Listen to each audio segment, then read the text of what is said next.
தான் பிரேம். சீமா, என்ன மன்னிச்சிரு சீமா. நான் ஏன் இப்படி எல்லாம் பண்றேன்னு எனக்கு சுத்தமா தெரியல. எதுக்காக பண்றேன்னு தெரியல. ஐம் சாரி, நான் உன்னை ரொம்ப ஹர்ட் பண்ணிட்டேன். நீங்க எதுக்கும் கவலைப்படாதீங்க. எனக்கு ஒன்னும் ஆகல.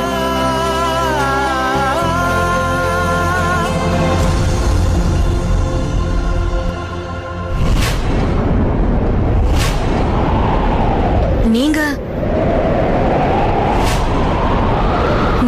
எப்படி இந்த இடத்துக்கு வந்தீங்க?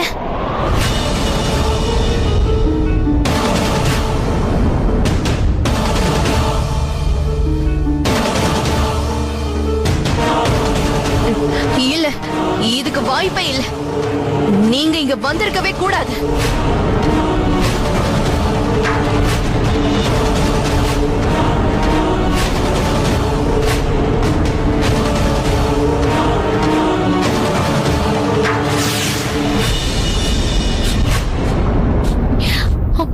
அட, அவ எங்க போனா?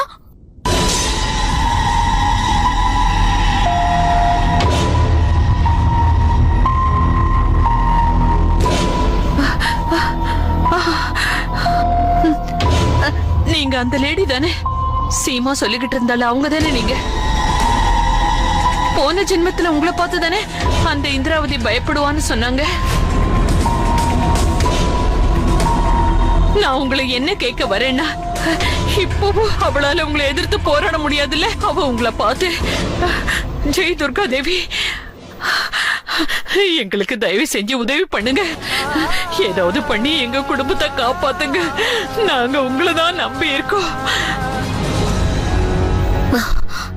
உண்மையை சொல்லணும்னா இதெல்லாம் பார்க்கும்போது ரொம்ப வினோதமா இருக்கு. இது பாருங்க, என்னால புரிஞ்சுக்க முடியுது. ஆனா நீங்க இங்க வந்தது எங்க எல்லாருக்கும் பெரிய உதவியா இருக்கும். உங்களுக்கு எங்களோட நன்றி. உங்ககிட்ட கொஞ்சம் பேசணும். நீங்க இங்க வந்துட்டீங்கன்னாலும் இங்க இருக்கிற ஆபத்து கொஞ்சமும் குறையல. அதுக்கு பதிலா அது இன்னும் அதிகமாயிடுச்சு. ஏன்னா இதுக்கப்புறம் இந்த போராட்டத்தை ஓடி ஒளிஞ்சி இல்ல, நேருக்கு நேரா நின்னு போராடணும்னு முடிவு எடுத்துட்டேன்.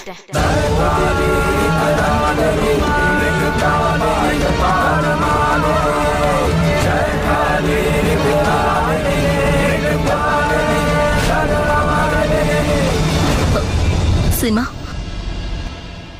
எனக்கே இப்படி தோணுதுன்னு தெரியல. எனக்கு ஏதோ ஒண்ணு ஞாபகத்துக்கு வருதா? ஞாபகமா? என்னது? சரியா ஏதோ என்னால சொல்ல முடியல. ஆனா ஏதோ மந்திரங்கள் தந்திரங்கள்லாம் செய்யற மாதிரி இருக்கு. அதுக்கான பதில் நிச்சயமா இங்கதான் இருக்கு. எனக்கு அப்படிதான் தோணுது.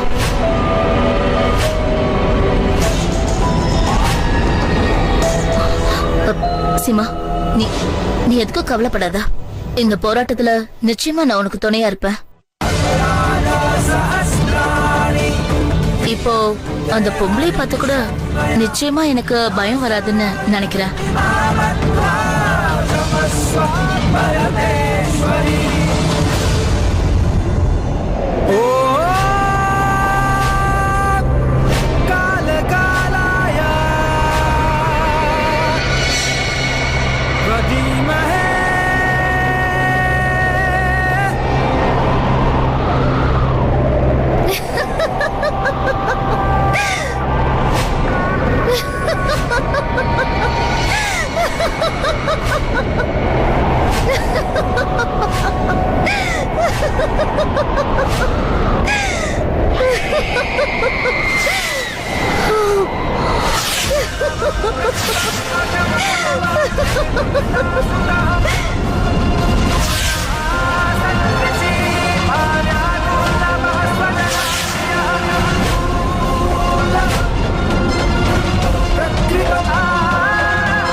நல்லவங்களுக்கு எப்படி அடுத்த ஜென்மோன்னு ஒண்ணு இருக்கோ அதே மாதிரி கெட்டவங்களுக்கும் அடுத்த ஜென்மோன்னு ஒண்ணு இருக்கதான் செய்யுது.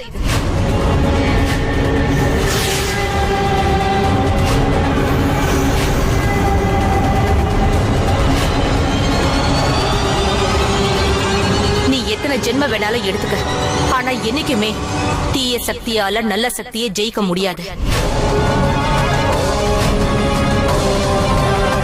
அதுக்கு ஆதாரமா இருக்கிறது இன்னைக்கு இங்க வந்திருக்காங்களே இவங்கதான். இப்ப இவங்கதான் உன்னை கொல்ல போறாங்க.